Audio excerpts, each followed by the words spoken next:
we had different fires. Varying methods of things. splits and all the little pulleys and things that weren't pulleys because they were a bit of rope running over a piece of bamboo, and we had to make the splints, make the frames and all that sort of thing, which was done in remarkably quick time. After about a week or 10 days, that was all Bob Dick. He was a whiz at it. And what other doctors did you have contact with while you were in the Singapore area prior to going into Thailand? Our own, not very many. They were all given a job or finished up with a job. There was Des Brennan, of course, was always around. He was always there when he was wanted. But he was A section and I was C-section. We didn't have a doctor of our own. Des Brennan was our doctor, but as was Major Dick, Bob Dick. And we just went and did what we were required. If Bob Dick wanted you to do so and so, you did it because he knew what he was doing and we didn't.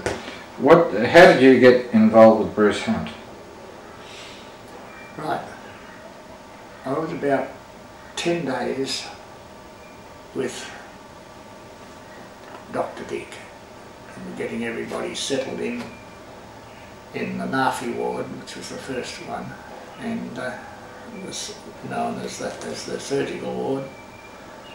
And after about 10 days or close to it, there had been an influx of malaria in the Cellaring area, and the doctors over there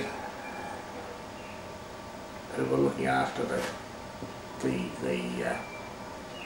combatant troops wanted to put them over to the medical side, the Roberts area, which was now the medical side, and all the doctors were in that area basically. There must have been others over there with the Cellaring area for sure, but there was Major Hunt and whatnot, and he was given, with the advent of malaria and other problems, he was given the task of opening the first medical ward in Roberts area in Changi. Now,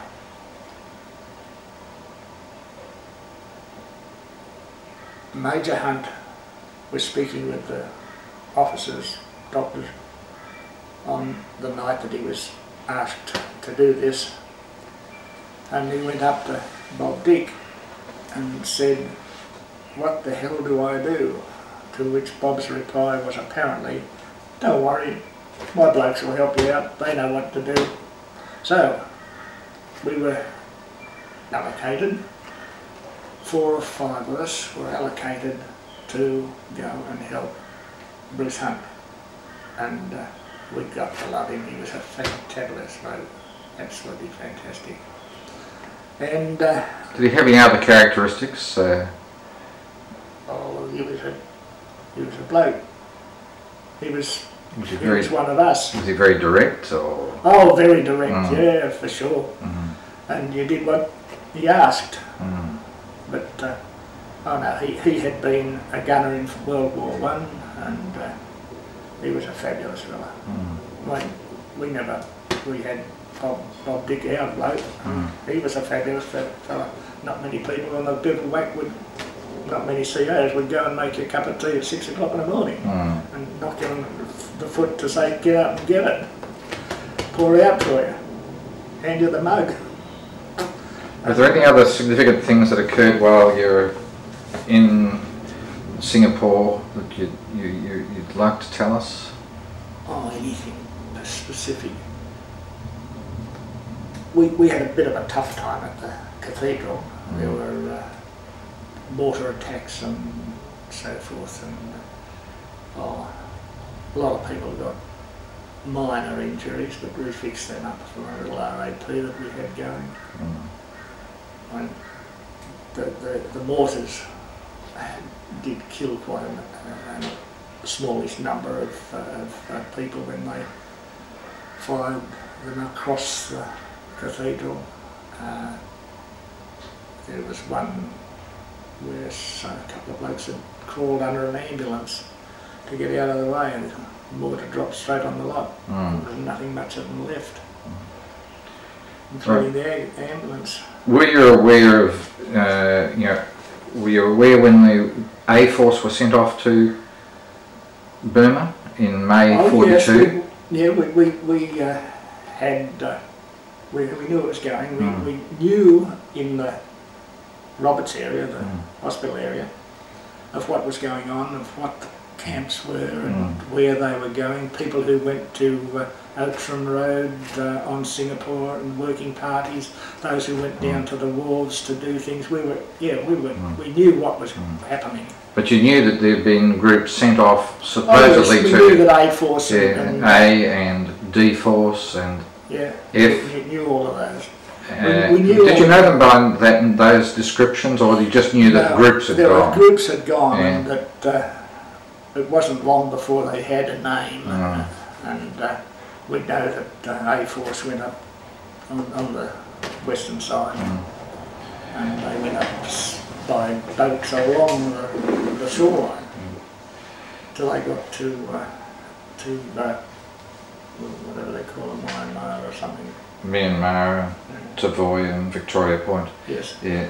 Now I'd like to concentrate on where you went to. No, I stayed in Singapore, in Changi.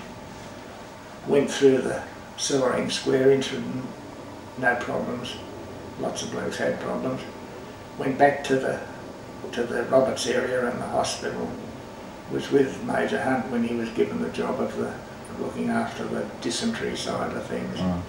I copped it as well, and he insisted that I go and work somewhere else in the hospital area. He was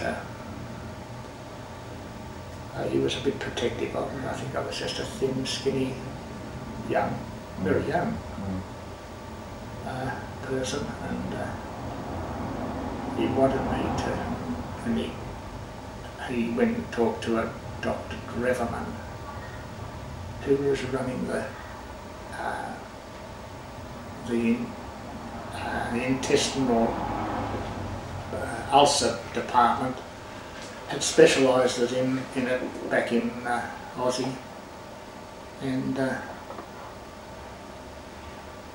it was an easy job, and Bruce Hunt had picked the right bloke for the right job for me. I was lazy, but did now, lots of other little jobs too. Can we go forward now to May 1943, when you were sent to Thailand? I think it was June. Alright, June 1943, when you were sent to Thailand. Yeah. And K-Force, and you went up by train, and we all know the story of the train trip, so we'll skip that. But as I understand, you actually were trained as far as Kanchanaburi, and yes, we were trained from Singapore. From Singapore we went to Bampong. From Bampong we still went by train. But from memory we were on an open train. It wasn't a steel box like the rice trucks. And we were close to Cambodia.